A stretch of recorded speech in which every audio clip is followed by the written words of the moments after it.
Terraria's 1.4.5 update is seriously looking like a whopper, with Relogic teasing more and more awesome additions every week. And so with this in mind, I figured it would be a good idea to take a look at 5 weapons I'd love to see overhauled in this update, similar to a handful of weapons that got the same treatment in Terraria 1.4.4. And yes, while I've kind of looked at this before with my 10 weapon buffs vid, overhauls aren't necessarily making a weapon better or worse, but simply reinventing a boring weapon's functionality. Before we do jump into it though, if you enjoy this kind of content, don't forget to drop a like and subscribe to help support the channel. Alright, let's start off, shall we?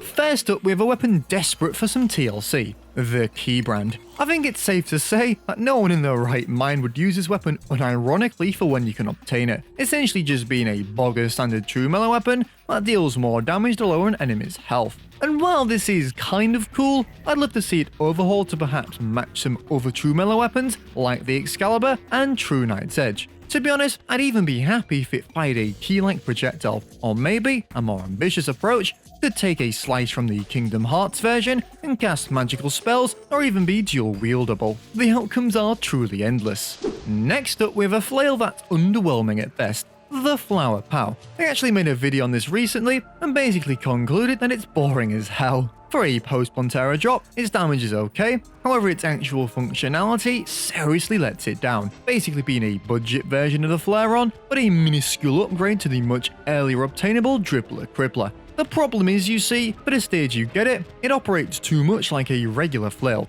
What it needs is some crazy twist similar to the Flare-On's homing bubbles. For this, I think its petal firing ability needs to be seriously ramped up, maybe so it fires clusters per extension that have more range, tightly home, and inflict venom. This alone would make the flail's secondary ability less insignificant and bring the weapon further in line with other post-Pantera drops.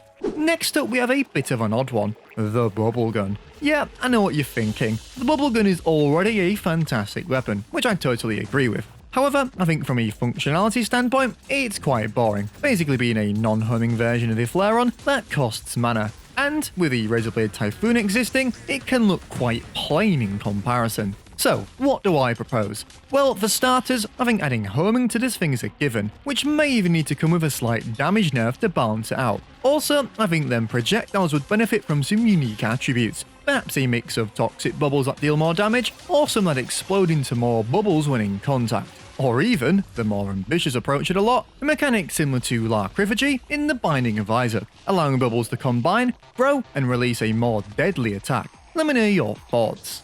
Next up, we have another solid weapon that just sends me to sleep, the Venus Magnum. This one's a no-brainer, essentially being a green glowing awesome looking firearm that's disappointingly just a reskin of the Uzi, having basically nothing else but increased stats. The aesthetics of this weapon says it all, and could seriously benefit from having some unique projectiles. Maybe similar to how the Vortex Beater now and again fires a homing rocket, it could fire a special poisonous projectile that explodes into a cloud of poison similar to the Toxic Flask. Even a change to its default armor type, similar to the Pulse Bow, would be nice. Some baiting, piercing, and ricochet would do wonders for this already powerful weapon. And finally for today, we have the Eye of Cthulhu yo-yo. Man, this thing has always underwhelmed me. Compared to the first obtainable yo-yo in the game, the wooden yo-yo, its functionality is essentially the same, just dealing contact damage with no special attributes. I'd love to see more late game yo-yos take a bite out of the Terrarian's functionality, firing unique green glowing homing projectiles. And to be honest, to give the high 5 yo-yo credit, at least it fires bees, doing something no other yo-yo could even dream about. So, with that in mind, I'd love to see the Eye of Cthulhu yo-yo maybe fire some homing eye projectiles that travel in a vortex-like pattern, or maybe even something similar to Alienizing Brotato. That's a really obscure reference, I know, but it's the best way I could describe it. So there we have it, 5 weapons I'd absolutely love to see overhauled in Terraria 1.4.5. Let me know if you agree or disagree with these changes, and what else you'd love to see Relogic overhaul next. This has been sockrteez, and I'll see you in the next one.